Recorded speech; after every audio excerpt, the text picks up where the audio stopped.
आप देख रहे हैं उत्तराखंड का नंबर 1 चैनल उत्तराखंड हलचल। नमस्कार, मैं अमित गोदियाल और आप देख रहे हैं उत्तराखंड हलचल।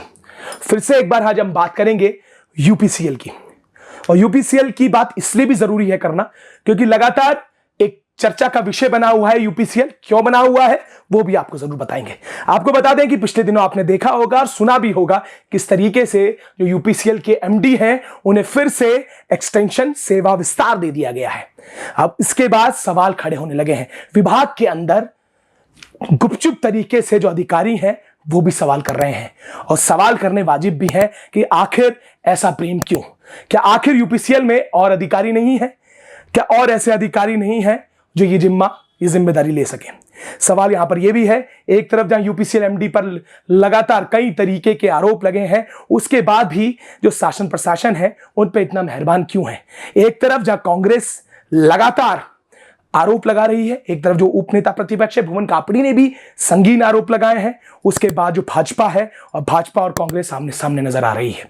वहीं जो भाजपा के विधायक हैं विनोद चमोली, उन्होंने भी ये बात कही है कि सेवा विस्तार की जांच होनी चाहिए कि आखिर क्यों दिया गया, क्यों दिया जा रहा है। वहीं महेंद्र भट्ट ने भी ये बात कही है कि इस पर वो मुख्यमंत्री से बात करेंगे, पर सवाल जहां तक सेवा विस्तार का है उन पर कोई आरोप लगाने अभी उचित नहीं है। सवाल यहां पर यह कि आखिर यूपीसीएल एमडी को लेकर, इस कुर्सी को लेकर सवाल उठने क्यों लगे हैं। आप पहले सुनिएगा कि क्या कुछ कहा है महेंद्र भट्ट ने, पहले वो सुनिएगा। ये समीक्षा का विषय है, मुख्यमंत्री से सामने बातचीत हो रही है और किसी व्यक्ति को अपराधी तत्काल मान लेना ये भी संभव नहीं होता है। अधिकारियों की सेवा भी ली जाती है, लेकिन पिछले दिनों विषय निकल कर आया तो मुख्यमंत्री उसको संज्ञान लेंगे। तो आपने देखा सीधे तौर पर महेंद्र भट्ट ने भी ये बात कही है कि वो सेवा विस्तार को लेकर जरूर मुख्यमंत्री से बात करेंगे और ये भी कहे, उन्होंने एक बात स्पष्ट किया है कि जो आरोप अभी लगाए जा रहे हैं उन पर अभी उनको कुछ नहीं कहना है, उसकी जांच होगी और जांच में आगे पता चलेगा। सवाल दूसरे यहां पर यह है कि क्या कुछ कहना है कांग्रेस पार्टी का, वो भी सुनिएगा। सरकार सर से पांव तक भ्रष्टाचार में डूबी हुई है और ऐसे अधिकारियों को संरक्षण देने का काम कर रही है जो भ्रष्टाचार में डूबे हैं, जिन पर भ्रष्टाचार के आरोप है। तो आप अंदाजा लगा सकते हैं कि सेवा विस्तार क्यों दिया जा रहा है और किस लिए दिया जा रहा है। मैं बड़े स्पष्ट शब्दों में कहना चाहता हूँ, यदि कोई योग्य अधिकारी है तो उसको आप सेवा विस्तार दें तो मैं समझता हूँ कि हर आदमी उसको स्वीकार करने का काम करें। लेकिन जिन पर भ्रष्टाचार के आरोप लगे हैं उनको आप सेवा विस्तार देने का काम कर रहे हैं, तो इसका मतलब तो सरकार की कथनी और करनी में कोई फर्क नहीं। जो आरोप हम लगा रहे हैं कि सरकार सर से पांव तक भ्रष्टाचार में डूबी हुई है, वो सत्य साबित हो रहा है। तो आपने देखा सीधे तौर पर कांग्रेस पार्टी ने भी आरोप लगाए हैं कि क्यों आखिर एक ही व्यक्ति से प्रेम भाजपा सरकार को है।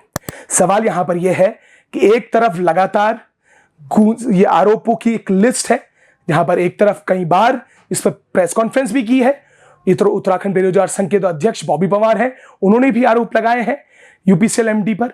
उससे पहले जो स्वराज सेवा दल के राष्ट्रीय अध्यक्ष थे रमेश जोशी ने भी आरोप लगाए हैं और उससे पहले भी कई तरीके के आरोप जो है यूपीसीएल एमडी पर लगते आए हैं। सवाल यह है कि इन आरोपों की जांच की बजाय फिर से सेवा विस्तार, और सोशल मीडिया पर अलग अलग तरीके की बातें भी तैर रही हैं। उन बातों पर कितनी सच्चाई है ये तो देखने वाली बात होगी, पर यहां पर भाजपा और कांग्रेस तो सामने सामने हैं, साथ ही वो ये भी बात करते हुए नजर आते हैं कि आखिर सेवा विस्तार क्यों। अब तो भाजपा के विधायक भी दबी आवाज में बोलने लगे हैं कि सेवा विस्तार क्यों और आखिर इस अधिकारी से इतना प्रेम क्यों। भले ही उन्होंने एक सेफ मोड पर यह कहा हो कि हम आगे बात करेंगे, पर यह साफ कर दिया गया है कि सेवा विस्तार जो किया गया है वो कितना सही है और कितना गलत है, उनकी आवाजों में उनके जो उन्होंने बात कही है उस पर यह साफ झलक रहा है। अब हम भी देखना होगा कि आगे जो ये पूरा प्रकरण है ये किस ओर जाता है और आगे क्या सेवा विस्तार मिलेगा, क्योंकि अभी तो ये भी कह दिया गया है, कहीं ये भी बात आती है कि कई लोग कोर्ट भी चले गए हैं, कई लोग पीआईएल भी करने चले गए हैं, कईयों का कहना है कि अभी कोई आधिकारिक ऑर्डर नहीं आया है। ये सब अभी मात्र कयास है। तो ये कयास क्या सच होते हैं? क्या सेवा विस्तार मिल गया है? उस पर कितनी सच्चाई है? तो क्या यहां पर अगर शासन प्रशासन कुछ नहीं करता तो क्या कोर्ट से फटकार लगेगी? ये भी देखने वाली बात होगी। हम भी लिस्ट पर लगातार बने हुए हैं कि आखिर आगे क्या यूपीसीएल का एमडी को सेवा विस्तार मिलेगा या उनके ऊपर जो लगे आरोप है उस पर कोई जांच होगी। तो जब आरोप लगाए जा रहे हैं, जांच क्यों नहीं हो रही है? यह भी एक बड़ा सवाल है। ये भी तमाम जो अधिकारी में पूछ रहे हैं कि आखिर जब किसी अधिकारी पर आरोप लगे हैं और कई लोग एविडेंस लेकर भी उसके आए हैं तो उसकी जांच आखिर क्यों नहीं हो रही है। तो हम भी आगे इस पूरे प्रकरण पर नजर बढ़ाए हैं कि आगे क्या होगा, सेवा विस्तार या जांच। इस पर भी लगातार अपडेट करते रहेंगे। तब तक के लिए जुड़े रहिएगा और देखते रहिएगा उत्तराखंड हलचल। आप देख रहे हैं उत्तराखंड का नंबर 1 चैनल उत्तराखंड हलचल।